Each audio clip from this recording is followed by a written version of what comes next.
Hi everyone, आज हम अपनी सी लैंग्वेज की प्लेलिस्ट को शुरू कर रहे हैं। इसमें हम आपके जितने भी पीपीएस के चैप्टर आने की प्रैक्टिस फॉर प्रॉब्लम सॉल्विंग उनकी थ्योरी को कवर करेंगे। साथ साथ जितने भी सी लैंग्वेज के कोड हैं उनको भी हम लोग कवर करेंगे, जिससे आप लोग सी लैंग्वेज में प्रो हो जाओगे। Basic theory, codes, practice problem, हर एक चीज ली जाएगी, प्लस आप लोगों के डाउट्स भी लिए जाएंगे। आज की वीडियो में हम लोग थ्योरी से शुरू करेंगे, नेक्स्ट वीडियो से हम लोग कोड इम्प्लीमेंटेशन करेंगे।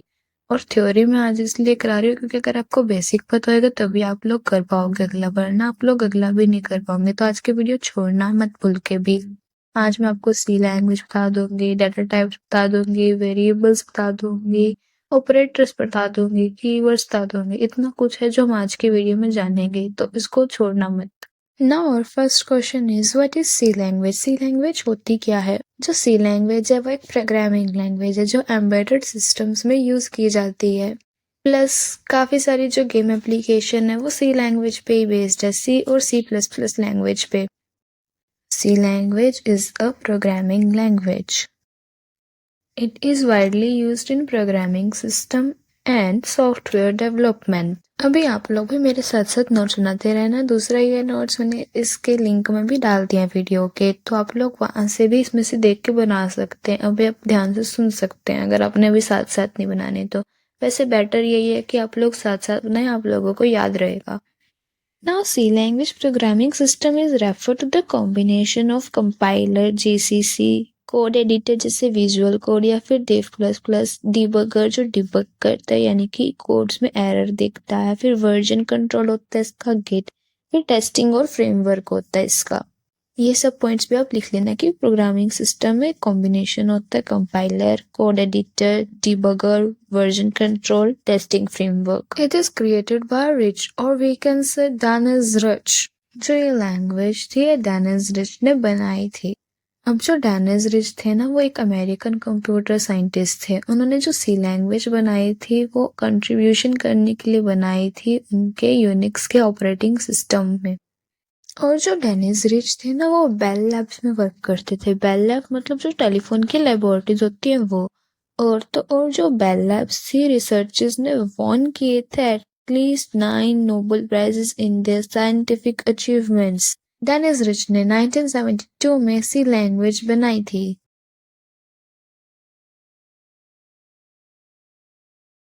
It is a high level programming language. जो सी लैंग्वेज होती है वो हाई लेवल प्रोग्रामिंग लैंग्वेज होती है। यहाँ पे गलती से लो लेवल लिखा हुआ है, इसको हाई लेवल प्रोग्रामिंग लैंग्वेज कर लेना। बाय मिस्टेक टाइपिंग एरर हो गया है, इसको हाई लेवल लैंग्वेज कर लेना। Now what is variable? Variable is a name of given memory location used to store data.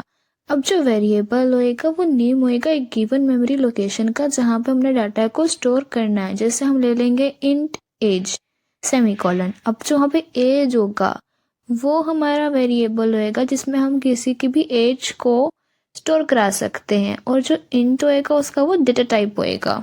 अभी इंग्लिश में जो वेरिएबल होता है उसका मतलब होता है वेरी करना, किसी चीज को चेंज कर सकना जिसकी वैल्यू कोई कांस्टेंट नहीं रहेगी। और यहाँ पे हमारे पास क्या होएगा? वेरिएबल एक गिवन मेमोरी लोकेशन का नेम होगा। जैसे हमने ले लिया कोई इंट एज, तो एज में क्या कर सकते हैं हम? एक किसी इंसान की एज को स्टोर करा सकते हैं। हमने एक वेरिएबल दे दिया कि इस वेरिएबल में आप स्टोर करा लें एज को। कोई जगह तो चाहिए होती है ना। फॉर एग्जाम्पल हमें पेन रखने के लिए कोई पेन स्टैंड चाहिए, क्लोथ्स रखने के लिए अलमीरा चाहिए, वैसे ही। और इनकी वैल्यू को हम चेंज भी कर सकते हैं। अब वेरिएबल है तो मतलब वैल्यू तो वेरी करेगी ना। तो आगे हमने वेरिएबल का नाम हम कुछ और भी दे सकते हैं, इंट ए, इंट बी, और भी कोई भी नाम अपना दे सकते हैं। अपना नाम भी वेरिएबल को दे सकते हैं। और आगे वेरिएबल के हम रूल्स में देखेंगे कि क्या कैसे वेरिएबल को डिफाइन करते हैं और कैसे। वेरिएबल का बड़ा सिंपल सा सिंटैक्स होता है, इंट, फ्लोट, डबल। जो भी कोई डाटा टाइप आपने यूज करना हो उससे का डाटा टाइप का नाम देके फिर वेरिएबल को शो करते हैं। हम ये वेरिएबल यूज करेंगे। सपोज अभी हम ले लेते हैं एक एग्जांपल के लिए इंट ए।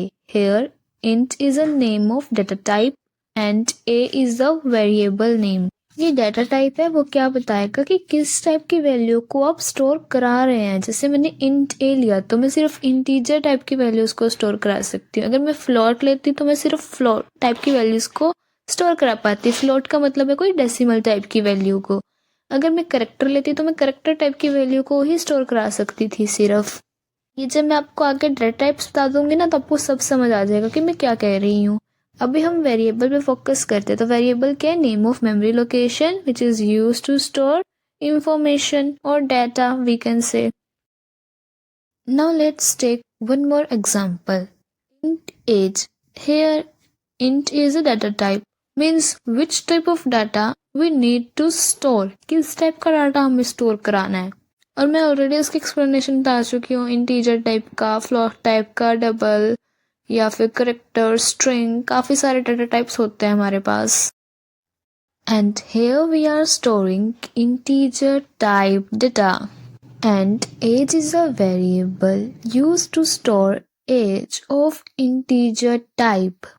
अभी यहाँ पे जो एज है वो एक वेरिएबल है जो यूज किया जाएगा किसी की भी एज को स्टोर कराने के लिए।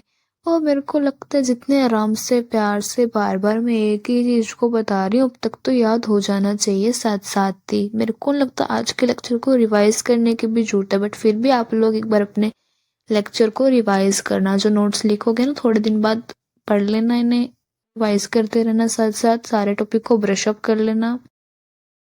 For example, in real life there is a pen stand to keep pens and there is a cupboard to keep clothes. अब हमको रियल लाइफ में भी तो कोई ना कोई जगह चाहिए होती है चीज़ों को स्टोर करने के लिए। जैसे हमको पेन स्टैंड चाहिए अगर हमको पेन्स रखने हैं, हमको कपबोर्ड चाहिए अगर हमको रखने अपने कपड़े संभाल के। तो एक बार को पेन स्टैंड नहीं होगा चलेगा, पर कपबोर्ड तो हर किसी के घर में होता ही है, अब उस पर नहीं कोई मुकर सकता।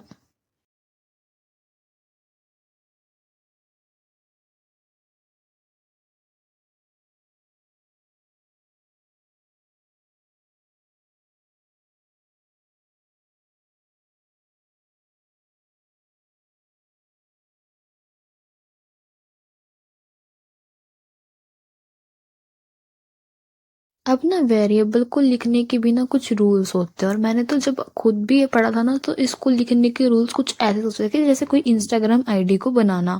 अब जैसे इंस्टाग्राम आईडी में अल्फाबेट्स होने चाहिए, अंडरस्कोर होना चाहिए, कोई स्पेशल करेक्टर नहीं डाल सकते हम लोग।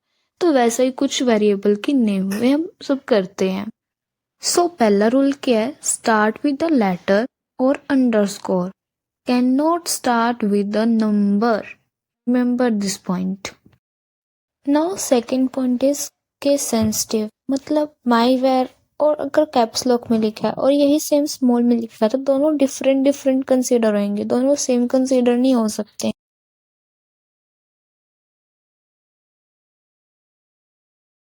अब आगे हमारा थर्ड रूल क्या कहता है कि कोई स्पेस नहीं डालना, नो स्पेस। हम अगर स्पेस डालना चाहते हैं तो उसकी जगह हम अंडरस्कोर यूज करेंगे, हम लोग स्पेस यूज नहीं करेंगे।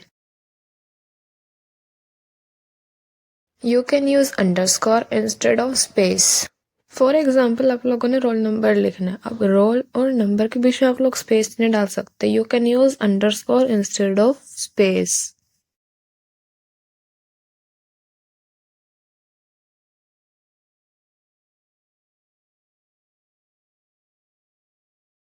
फोर्थ पॉइंट कहता है ये जो स्पेशल करेक्टर होते हैं ये भी अलाउड नहीं होते, जैसे at a rate, exclamation, percentage, asterisk, जितने भी स्पेशल करेक्टर है कोई भी अलाउड नहीं होगा हमारे उसमें। सिर्फ अंडरस्कोर, नंबर, यही सब अलाउड होंगे। हमको पता अल्फाबेट, अंडरस्कोर और number. Special character like at the rate, percentage, exclamation etcetera are not allowed.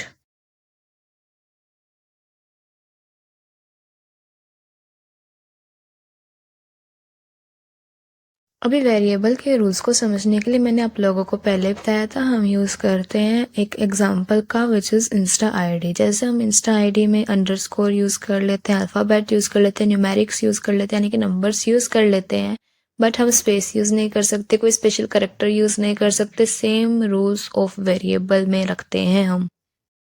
Insta ID, it will contain underscore not space.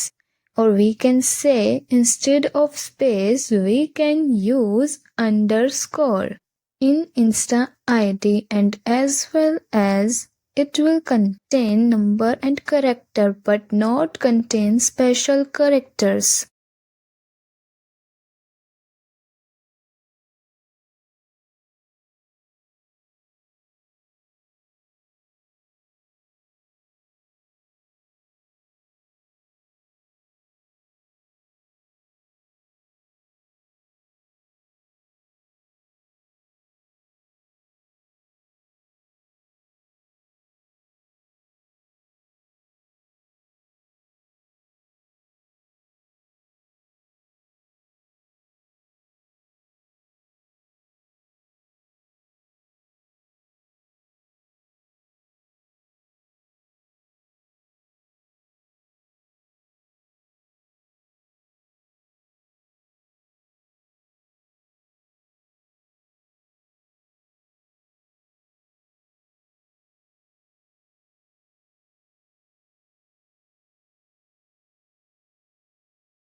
सो अब नेक्स्ट टॉपिक हमारा है डाटा टाइप। और डाटा टाइप में हम क्या बताएंगे आपको, वैसे हम पहले बता चुके हैं, आप लोग कमेंट्स में लिखना शुरू करो फटाफट मैंने पहले क्या बताया था, और अब ध्यान से सुनना लिखने के बाद।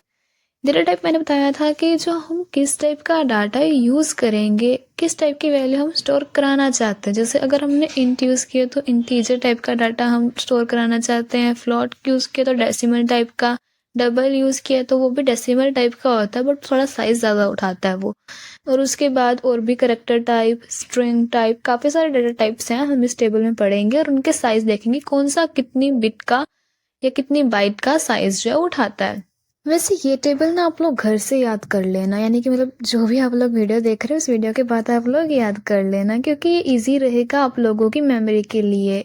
हमने सब लिख दिया है कि कौन से टाइप का डाटा होता है और कौन सी वैल्यू वो स्टोर करता है, और मैं डाटा टाइप इतनी बार बता चुकी हूँ आप लोगों को वैसे ही याद हो गएगा। तो ये तो मेमोरी पॉइंट ऑफ व्यू के लिए कौन सा कितना साइज रखता है अपने पास, कितनी बाइट को या बिट को स्टोर कराता है, ठीक है। और रही बात बाइट बिट ये सब मेमोरी वगैरह की, आगे हम थ्योरी में बात करेंगे, और high level language, low level language और ये असेंबली लैंग्वेज की भी हम बात करेंगे आगे की वीडियोस में। अभी अगला टॉपिक है हमारा कीवर्ड्स। और कीवर्ड्स का मतलब क्या होता है, जो ऑलरेडी रिजर्व्ड वर्ड हैं जिनका कोई स्पेशल मीनिंग है। अब जो डाटा टाइप होते हैं ना उनको, वो भी हमारे कीवर्ड्स होते हैं, इंट, फ्लोट, डबल, और भी बहुत सारे हमारे कीवर्ड होते हैं। देयर आर 32 कीवर्ड्स, याद करने की इनको ज़रूरत नहीं है, हम जैसे जैसे आगे लैंग्वेज सीखेंगे हमको अपने आप ही याद हो जाएंगे। बाकी इसका स्क्रीनशॉट ले लेना, नहीं तो वीडियो के लिंक में भी मैंने इसको दिया हुआ है सारे नोट्स का लिंक, तो वहाँ से आप असेस कर सकते हो नोट्स को। अब आप सोचोगे रिजर्व वर्ड क्या होता है। रिजर्व वर्ड जो ऑलरेडी रिजर्व्ड है MinGW की फाइल्स में, इनको हम ऐसे यूज नहीं कर सकते। जैसे हमने इंट एक डाटा टाइप का नाम दे दिया, उसके वेरिएबल का नाम दोबारा से हम इंट नहीं दे सकते, ये तो ऑलरेडी रिजर्व्ड है ना, तो इसको हम एज अ डाटा टाइप नहीं यूज कर सकते। अब स्ट्रक्चर है, मतलब जो स्ट्रक्ट कीवर्ड हम यूज करते हैं स्ट्रक्चर के लिए, ये भी ऑलरेडी रिजर्व्ड है, हम उसको किसी वेरिएबल का नाम तो नहीं दे सकते ना। जो ऑलरेडी रिजर्व्ड है वो उसी काम के लिए बने और वही काम वो करेंगे। इंट बना इंटीजर को डिफाइन करने के लिए, वो वही काम करेगा, ठीक है। अब नेक्स्ट टॉपिक है आपका ऑपरेटर, और ये आपका बहुत ही इम्पोर्टेंट टॉपिक है, और एग्जाम पॉइंट ऑफ व्यू से भी इसको प्रिपेयर करके जाना कि ऑपरेटर और उनकी प्रेसिडेंस वगैरह क्या होती है। ये इम्पोर्टेंट टॉपिक है, इसको हम बाद में थ्योरी पार्ट में भी करेंगे और अभी भी करेंगे, ताकि हमारा अच्छे से रिवाइज हो जाए, याद हो जाए हमें, ठीक है।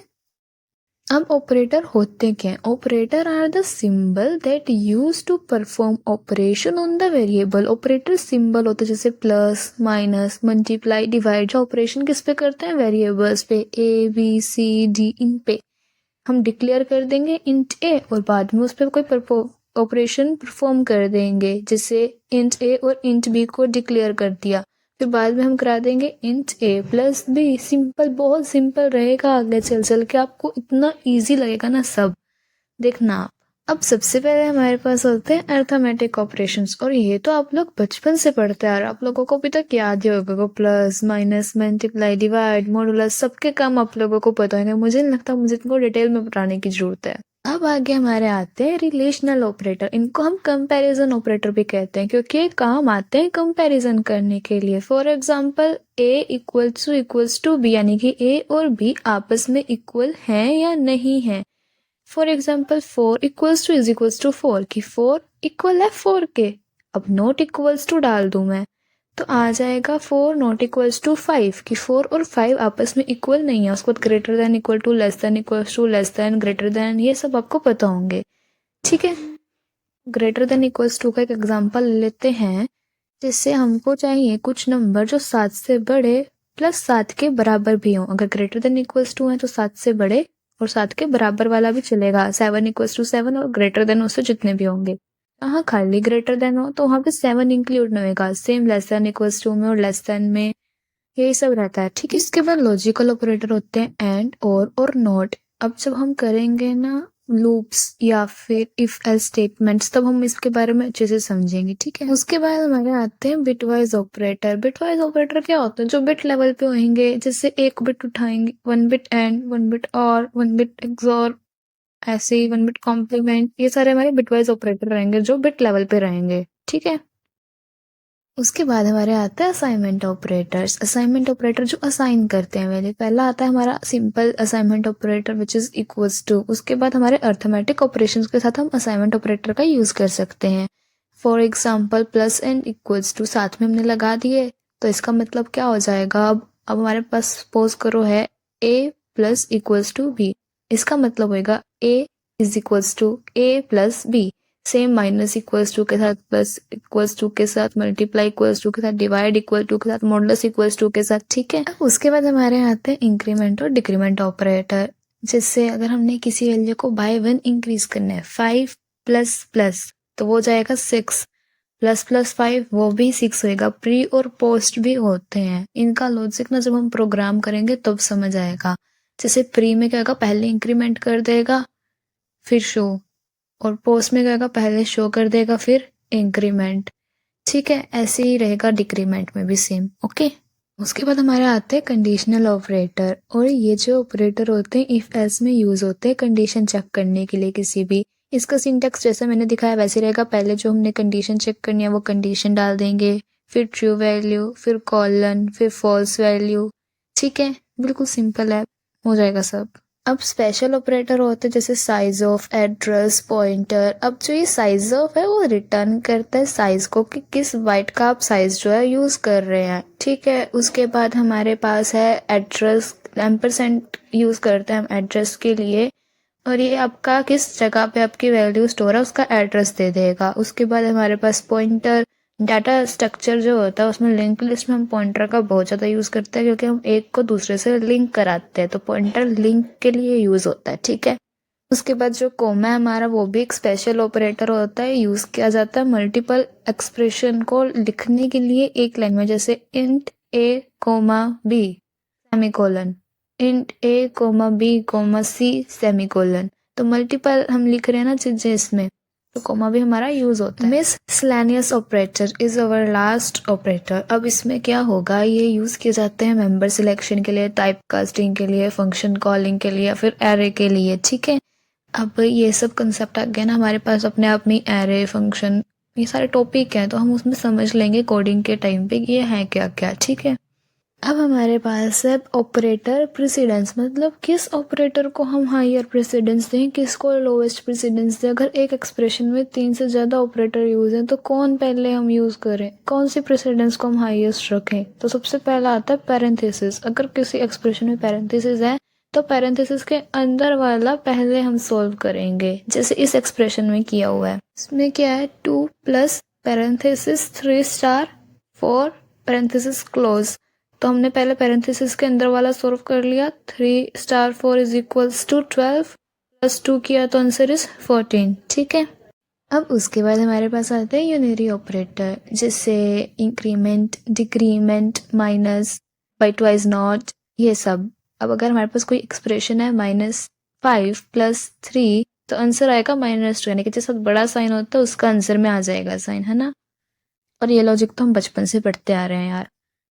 उसके बाद हमारे पास आते हैं मल्टीप्लिकेटिव ऑपरेटर, जैसे मल्टीप्लाई, डिवाइड, मॉड्यूलस। अब इनकी जो प्रायोरिटी होती है लेफ्ट टू राइट हम चेक करते हैं। सपोज करो 10 डिवाइड बाई 2 स्टार 5 है, तो 10 को पहले 2 से डिवाइड करेंगे 5, 5 स्टार 5 इज इक्वल्स टू 25। उसके बाद हमारे पास है एडिटिव ऑपरेटर। इनकी प्रायोरिटी हम क्या देखेंगे, लेफ्ट टू राइट। अगर हमारे पास पहला साइन प्लस का तो पहले प्लस करेंगे, दूसरा माइनस का तो बाद में माइनस करेंगे। सपोज करो 10 plus 5 is equals to 15, minus 3 is equals to 12। उसके बाद हमारे पास रिलेशनल ऑपरेटर आते हैं जो रिलेशन चेक करेंगे। For example 5 less than 10 which is true statement, तो हमारा आंसर आएगा ट्रू। और ना ट्रू फॉल्स में एक और बात होती है, इसमें सी लैंग्वेज में 1 को कहेंगे ट्रू, 0 को कहेंगे फॉल्स, ठीक है। फिर हमारे पास इक्वालिटी ऑपरेटर आते हैं जो इक्वालिटी चेक करते हैं, जैसे 5 equals to 5 which is true, 5 is equals to 4 which is false. हमें दिया हुआ लॉजिकल एंड। अब लॉजिकल एंड का मतलब होएगा मल्टीप्लाई, ट्रू एंड फॉल्स। तो ट्रू होता है 1, मल्टीप्लाई करेंगे 0 से, फॉल्स होता है 0, तो क्या आएगा आंसर 0 विच इज फॉल्स, ठीक है।